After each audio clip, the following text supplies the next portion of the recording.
A lot of people feel poorer and can't say why. Michael Saylor's framework is one provocative explanation. Let's break down the argument. His starting claim, the dollar's supply expands about 7% a year, and it has, he says, for roughly 100 years. That expansion funds wars, deficits, and political programs. People who do not own assets pay for it without realizing it. He sorts the world's currencies into tiers. The dollar is the reserve, debasing a steady 7% against scarce assets. Second-tier currencies are pegged and trade economic stagnation for stability. Third-tier currencies lose around 14% a year. Fourth-tier currencies simply collapse. So how do you outrun debasement? Scarce, desirable property. His own example, land in Miami Beach. It cost $10,000 an acre a century ago. Today, he says, it is $10 million an acre, 1,000 times more. The house on the land did not rise like that. We just can't make more coastline. He runs a thought experiment set in the year 1600. Given the choice of London land,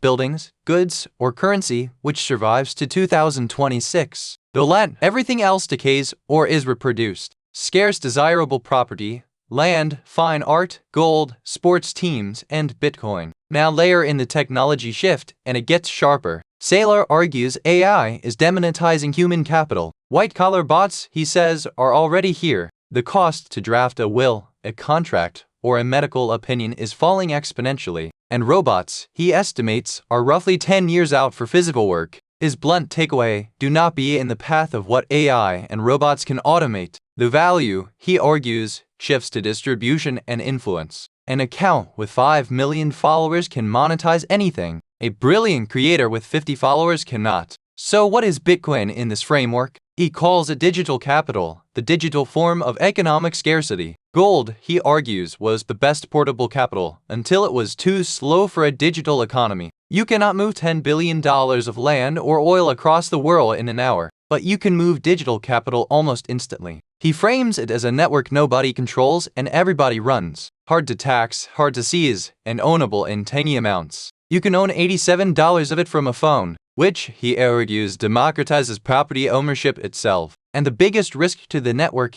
he says, is not technical. It is bad ideas that corrupt a simple, working protocol. He points to the old block size wars as the cautionary tale. Critics said it had to scale its bandwidth or fail. A decade later, the average transaction costs about 32 cents. Now, a heavy caveat. This is one person's framework, not a forecast or advice. Debasement rates, asset prices, and AI timelines are all contested, but the through line is clear: own scarcity and avoid the automatable path. Understand debasement, understand scarcity. Read it as a thesis, not a tip. That is your awesome update.